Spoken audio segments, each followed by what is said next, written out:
Hello, good afternoon, everyone. We'll be starting very shortly. We're just waiting for a few more individuals to sign in. I can see there's a few still waiting to sign in. So we'll be starting in approximately 1 minute.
Excellent. First, I want to appreciate everyone for attending our webinar today, titled How to Avoid Being Trapped by IR35. The estimated time of this presentation is going to be about 45 minutes to an hour. I say presentation, really is a question and answer session. So we have a few questions that we're going to be posing, and we're going to be able to give you guys the answer here and now. If you have any additional questions, on the link, you could just post on the right hand side of your screen. You can just post 1 or 2 questions. If we're not able to answer it in this telephone call, this webinar, then we'll document some of the answers and send them over to you. Yeah. So how to avoid being trapped by IR35. So the following topics will be addressed during this session. If I have been trapped by IR35, what is the next step? If an independent IR35 test shows I am outside, what can I do about it? Can I create a legal document between myself and the agency? Why do the agency seem reluctant to help? it seems the agency wants to group everybody together. What I actually do is different from what it says on my contract. So just to give you a little bit about us, my name is Samuel Ajala. I am the director of Hamilton Accountancy. We specialize in accountancy services to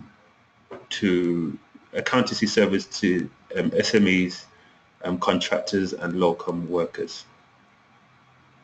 Excellent. And yeah, we have offices based in London, Kent, and now in Birmingham. Okay, so today we have a special guest with us. His name is Martyn Valentine, and he is the director of the Law Place. Just to give you a little background about Martyn himself, within his role as director of the Law Place, he's responsible for advising on IR35 status. He has 15 years experience working in employment law, and he has previously worked for the Recruitment and Employment Confederation and Law Speed Limited. So whatever information he's able to give, you have the confidence to know that it is expert knowledge that's being provided to you today. So you, like I've mentioned before, feel free to write in any questions on the right hand side of the screen, and I will hand over to Martyn and begin to ask some of the questions that you guys have raised. Hello Martyn, are you there? Hi Samuel, I'm here. Hi, I'm Martyn. Welcome. First of all, do you want to just introduce yourself to everyone? Hi, I'm Martyn Valentine. I'm the director of the Law Place, specialising in IR35 and recruitment law generally, and also advising on commercial matters, employment law, mainly to limited company contractors, but also to recruiters from time to time, and umbrellas, and occasionally accountancy practices as well. Fantastic. So I want to just start now by asking you a few questions that some of our contractors have asked, and just really you can just help to enlighten any issues or queries that we have so far. Now, recently they've recently launched the IR35 online test with HMRC. And a few individuals have taken that test online. If it hasn't been introduced to you already, some of your agency work, some of your agencies and organizations you work for will encourage you to take these online tests. Now, some people, Yes, as a result of taking a test, have come back as it has failed the IR35 test. So my question to you now, Martyn, is if it does fail the IR35 test, what should be the next step for many of the contractors in the public sector? if there is a situation where the contractors failed the test, the various options open to them. The best option would be to try and persuade the agency, if there are grounds, to appeal against the outcome. The test itself is not currently binding. The draft law doesn't mention it. New Chapter 10 doesn't specifically mention the ESS test. So it's open for the contractor to get a review of the contract, and if the outcome of the review is that the work is project-based, there isn't any substantive right of control, and all other factors point towards self-employment, then it's open for the contractor to then raise the matter with the agency and say that the ESS test has produced an inaccurate result, and then seek to amend the contract contract with the agency to truly reflect self-employment. Excellent. So there are options available. Excellent. Now, you've just mentioned that there are a few options available. I'm aware through some inside information that this online test provided by the government has been biased against contractors in the public sector. Would it be worthwhile taking a test through independent providers of these IR35 tests? Yes, I first mentioned that IR35 testing is very worthwhile to do. That's based on actual case law. It's far more complex and sophisticated than the ESS, which I've tried on many occasions and haven't been able to produce results which match up to case law. It certainly says that if a contractor is facing a situation where the agency is relying excessively on the revenues ESS, I can point out that the IR35 testing service can produce better results, and also that it's perfectly open for the contractor to seek independent advice as well on the basis of the test results, and then seek to have the contract amended. Okay, fantastic. So I want to create a scenario now. If I've taken an online test and it's come back that I have failed IR35, and then the agency has said to me,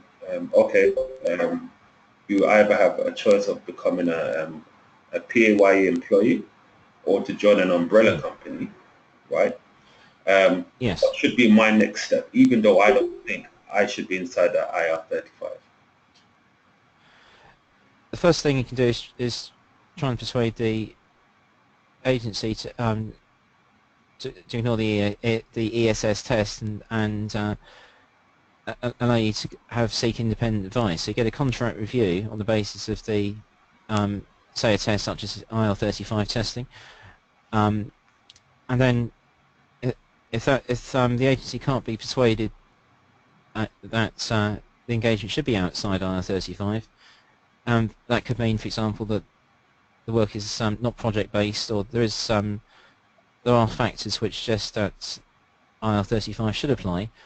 The better option might be to go through an umbrella company, providing you can demonstrate that there isn't a right of supervision, direction or control over how the work's done. That's not to say that IR35 doesn't apply. It just means that the worker, him or herself, is going to be not subject to a right of control by the client or anyone else as to how the work's done. So that might going for an umbrella might then allow the worker to benefit from travel expenses dispensation. That's the fallback position. Unfortunately, we're using an own limited company with a public sector body after the 6th of April means that the 5% discounts for administering your own company no longer applies.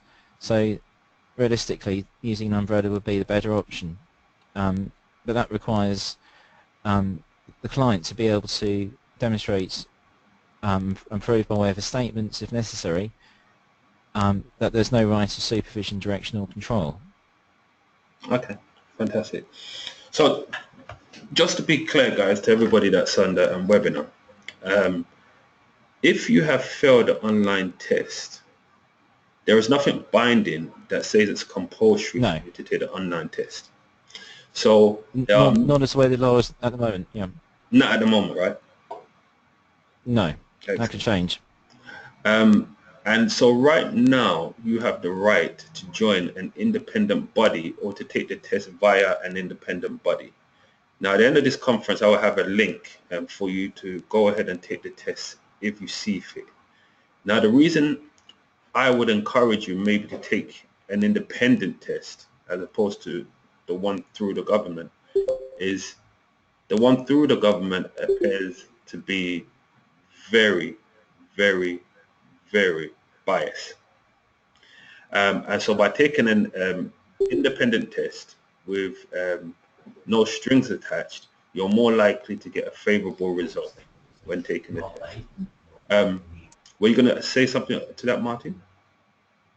That's right. I think there's one of the problems with the ESS test is, as well as bias, it's inaccurate as well. It will throw out results which don't reflect law, and the danger is if that test is relied on, ESS is relied on, because it's not legally binding at the moment, it's open for the revenue at a later date, within 6 years of the engagement ending, to start an inquiry which could prove to be very costly under the existing under the new Chapter 10, which is essentially the same as IR35, the old legislation, and they can simply ignore the test results from their own ESS and simply issue notice of determination at a later date that IR35 applies.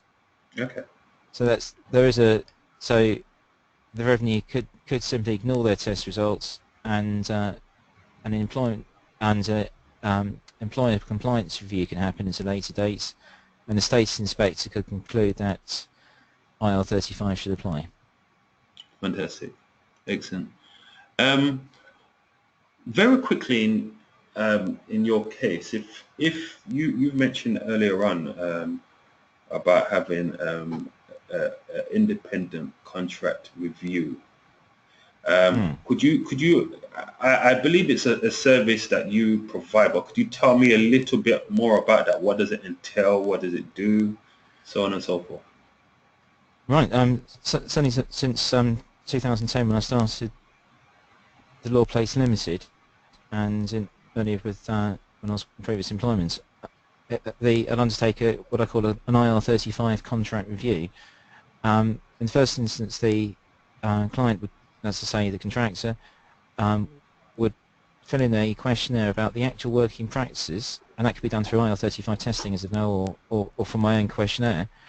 So that asks about whether the work is project-based or not, any evidence of right of control, whether the worker can use their own, contractor can use their own premises, various things like that, just to help paint the picture as to whether IR35 should or should not apply.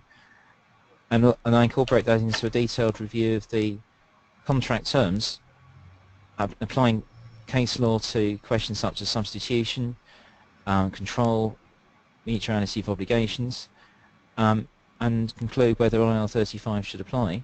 And if IR35 is likely to apply, then I can say what are the options for going forward, such as amending the contracts. So I can say whether additional chargeable time is needed. I'm trying to keep that as low as possible, to amend the contracts, and then I'd liaise on behalf of the contractor with the agency or directly with the client if it's a direct engagement and there's no agency presence. Yep. And then I'd amend the contract, apply changes contract to the agency or the client as appropriate, and negotiate the changes. In most cases I'm successful, and at that point the engagement could be deemed to be outside IR35. Fantastic. So just to highlight what Martyn just said, because I feel while you were speaking the line cut out a little bit, is that in undertaking a contract review, he will go through your current contract with your current agency, and then he will make suggestions after doing a contract review of what can be included, what can be amended in order for you to be outside of our I-35. And if you do choose to continue that route, he would, on your behalf, negotiate a contract or a new contract with the agency. Is that correct, Martyn? Yes, essentially yes. What I'm trying to do is make the changes as compatible as possible with the existing contracts. So if the agency is supplying a contract where only a small number of amendments are needed, I'll just make those amendments in the track changes contract so they can see what I've done. They'll agree to those changes, hopefully.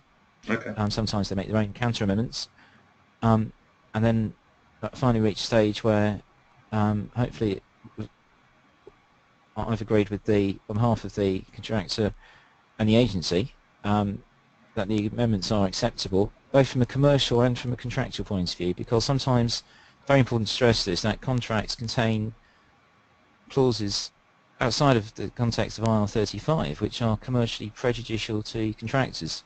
I'm seeing that increasingly at this stage. So contracts provisions which are to an extent relevant to IR35 could also have damaging effects on the contractor. So those to be dealt with as well. Fantastic. What if I have come across, and now this is another question I'm asking on behalf of the client. What if a client has come across an agency, right, or a public sector body, for one reason or the other, maybe, to make their work easy or to avoid any kind of risk? What would you advise if an agency or public sector body would appear difficult to negotiate, one, right, and appear as though they almost want to group everybody together, so it will make their life easier? What would you advise? Yes, so that's surprisingly common with agencies. They tend to like contractors to all use the same contracts, and they say that they've never had any person suggest any changes before. They do come up with a lot of nonsense. At this stage, I think the best thing to do is to point out that IR35 legislation, whether it's the old legislation or the new Chapter 10, applies on an per engagement basis. That's to say, every engagement's unique, and it's wrong to try to impose legislation on everyone. So to that extent, I can explain to the agency that the workers' skills are very scarce and in high demand, and if the agency doesn't want to cooperate, then then there are other things we could do. The worker could go elsewhere, and in situations where the agency's not so much been threatened, but when reminded that the worker can go elsewhere, they become a bit more amenable to changing the terms. Okay. So I'm just going to highlight something, guys, that Martyn has just said. You have a right to almost negotiate, or to want to negotiate contract terms, because every employment is unique, right? So even though they tell you, no, it can't be negotiated, nothing, you're well within your right to approach them and to request a contract be negotiated, because every employment is unique to itself. Is that correct, Martyn? That's right. The IR35 legislation applies on a per engagement basis, so it's wrong for an agency to have one set of terms which applies to everyone. In fact, we're dealing with an agency which is a member of the Recruitment and Employment Confederation. They actually have a whole set of terms which apply in various situations, such as whether IR35 applies or doesn't apply, or if it does apply, whether the worker is opted out of the conduct regulations or not. Okay. So so that needs to be borne in mind as well. Okay. You mentioned something earlier on. You mentioned something along the lines of project-based work. Two things I wanted to highlight. Project-based, obviously there's a lot of roles out there that specifically relate to projects. Obviously project manager, business analyst in some cases. Are there certain roles that are more favorable to being outside of the IR35, or that you have experience in negotiating, that you've been successful in? Because one of the things that I wouldn't want to do is waste anybody's time. So if there are certain industries that are badly hit and the chances of anything being overturned, I wouldn't want to waste your time. If you have certain reasons, clear-cut reasons for why you think it can be overturned, then of course I'm sure Martyn will take your case further. But are there any industries that this particularly is more favorable towards? Okay, I'll preface my answer by explaining that in order the best chance to operate outside IR35, this is a slightly difficult concept. The the public sector body's capacity, in other words, their relationship with the contractor, there must be a customer of the contractor for the purpose of that engagement. So if the work involves purely supplying essentially an individual to fulfill a role which could be carried out by an employee who's been directly recruited by the clients, then that means IR35 should apply. But if it's the case that the work is project-based, in other words, there's a deliverable objective to complete, then the engagement is more likely to be outside IR35. So if it's a purely if engagements for the supply of a role where there's a presumed right of control, such as a teacher or a nurse, or possibly even a registrar or doctor, then IR35 and therefore Chapter 10 is more likely to apply. Because in those situations it's much more difficult to argue that there's a project. Okay. And that's why when approaching agencies it's always fundamentally important to say that the work you're doing, if there is a project, then that has to be explained. So you're not actually filling a role, if you're a contractor, you're supplying service for the benefits of the end clients. Okay. That's the key distinction. So you said it must be defined. When taking up a new contract role, are you saying that we should kind of push for this to be inside a contract? That's right. So instead of what some agencies have done in the past, or this probably will still do, is that they simply say under the heading services in the schedules of the contract a job title. That will probably cause problems going forwards now for the new Chapter 10 for public sector bodies. So what is vitally important is that the work is defined as a project rather than a job description. So you have to have a deliverable objective, and that's really been the case with IR35 since April 2000. Oh wow, excellent, excellent. And you mentioned beforehand, specifically with doctors and nurses, Chapter 10. Could you expand on that Chapter 10 a little bit? So our audience... Yeah, certainly. I mean, the new Chapter 10 doesn't change anything. It's simply that, in respect of what the works, or what of the existing law about mutuality of obligations, is that when an agency or a public sector body is administering IR35, it would be more difficult for a contractor to argue that IR35 should not apply if the work itself is filling a defined role. So if it's a doctor who's being supplied to work on a hospital ward, or the same for a nurse, or even a teacher to work fixed number of hours in a school, that type of work can't be said to be self-employment. Okay. That can't be said. It'd be much harder to argue that the work is sets out a business relationship between the parties. In other words, that the nurse, doctor, or teacher is filling a role rather than supplying a service. Mm. Mm. And what we want to get to is supplying a service, right? That's the key point. So if the work, say it's an IT contractor, just for example, or anyone who's delivering a particular service, and all the other factors tend to suggest that the client, say public sector body, is receiving a service from the contractor rather than simply a warm body to fill a role, for want of a better term, then IR35 shouldn't apply. So in other words, it has to be a service rather than filling a role. Okay, okay. And is this something that is easily done with locum workers?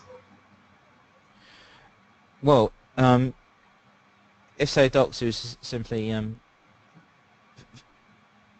working in a hospital doing the same work as another doctor who's already on a contract to employment with the public sector body, say an NHS trust, Yeah. it'd be very difficult to argue that IR35 shouldn't apply. In fact, the revenue would quite easily say that the work would involve fixed hours, and to all intents and purposes is the same as if the working practices will be the same as if that worker was directly employed by the NHS trust. Okay. That's the problem. So if for example the doctor is asked to do a research project and the end product is research into a new drug or any other form of research requested by the NHS, and there's a deliverable objective, in other words, in the same way as you might ask a solicitor to do the conveyancing for your house or do a plumber to fix a leaking pipe, there has to be an objective. So if it's a time and skill set based engagement for a doctor to work on the wards or work in A&E, say, for a fixed period of time, IR35 will have to apply in that situation. Excellent. Fantastic.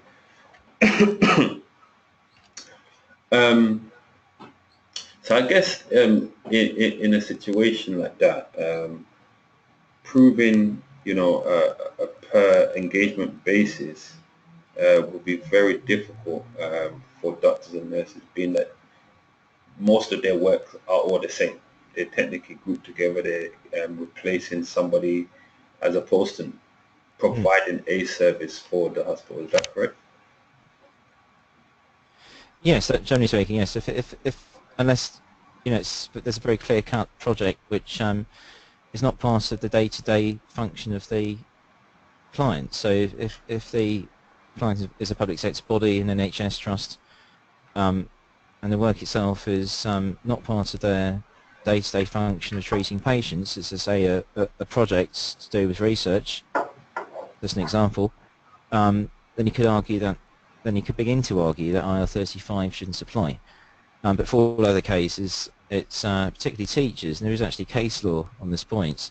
If you have, say, a supply teacher who's working a fixed number of hours and is controlled as to when they're doing the work, there's a danger, very high danger in my view, that mutuality of obligations, which is a key test for employment status, would apply, and at that point IR35 is likely to apply as well.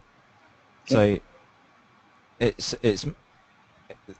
just to really summarise, and provide some guidance. The general principle is that when assessing employment status, ask the question: is there a service being provided in the same way, or does the work really involve supplying an individual who's been requested by the PSB to fill a definable role? If it's a definable role that could be undertaken by an employee, then IR35 applies. Okay, excellent. I think that's it for now. I don't have any additional questions. Some people have been texting me, which I've posed you so far. I think what I'll do is, at the end of this, pass our details over to anybody that would like to get in contact with you. Want to know a little bit more in terms of contract negotiation. For me, the one thing that stood out in this presentation that you've mentioned is per employee engagement. So it's on a per engagement basis. Now, I think that's correct. Yes. I think the reason that's very important is that if and this rule, by the way, per engagement basis, is a rule that's stipulated within the IR35 rule in itself, right? So if somebody was to go to their agency and let's say their agency was playing hardball, and they said, but did you know that according to IR35 itself, I have the right for you to review my contract on a personal basis? Is that correct? Yes, it's certainly open to say that the IR35 legislation doesn't apply on a one-size-fits-all basis. Yeah. It looks at the individual working practices for the particular engagement. So it's entirely possible.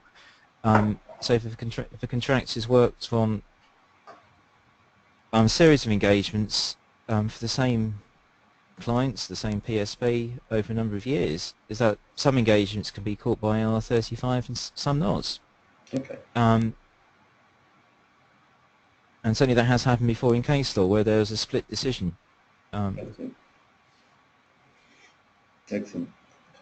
I'm going to ask you one final question to end, and I think that this would be the ideal way for us to end our webinar.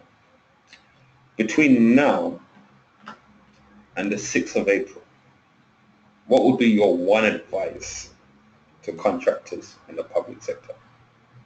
Right, best thing they can do is before starting an engagement, get the contract reviewed, do an online test. I think with Contractor Calculator is a very useful way to start, simply because it's far more difficult to amend a contract which is in progress than it is if the contract's already started, simply because the revenue can see through any changes and revert back to the old original draft contract. So if a contractor in essence is going to start work on or after the 6th of April or slightly before, get the contract assessed, reviewed, amended if necessary, and if necessary instructs independent advisor to try and get that agreed, simply because the changes have unlikely to have an effect if the contract's already started. Okay, fantastic. Just one last question in addition to what you just said. What about contractors already in a contract? Right, it's only what they could do. If because of Supreme Court case of auto claims, which has been quite widely reported, with IR35 and employment status generally, the working practices will take precedence, particularly where there's an inequality of bargaining power. That's to say, where it's a single contractor dealing with a very large agency or a public sector body. In those situations, because IR35 focuses on the individual, leaving aside the main contract terms, and the working practices are most important. In a situation where the contract doesn't accurately reflect the working practices, it's open for the contractors then go back to the agency after 6th of April and the PSB and then say, can you sign the statement? Here's a statement I've setting up dealing with the working practices. I believe the engagement's outside IR35 because there is a project, not subject to any right of control, and I can substitute. All this is in a statement. Can you sign it? And if the PSB and the will say yes, ignoring the agency because they're not responsible for the work, it's open at that point for the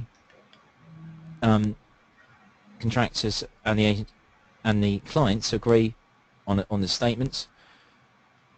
And if both parties are happy, then that should be enough to confirm that IR35 doesn't apply. It's not the best outcome, but it's it varies according to. It varies according to the nature of work. I call it a statement of working practices. Okay. If it was to go to a tribunal, we have to call it a witness statements. Okay. You can't draw it up as a witness statement yet because there are formalities you have to go through. Okay. Excellent.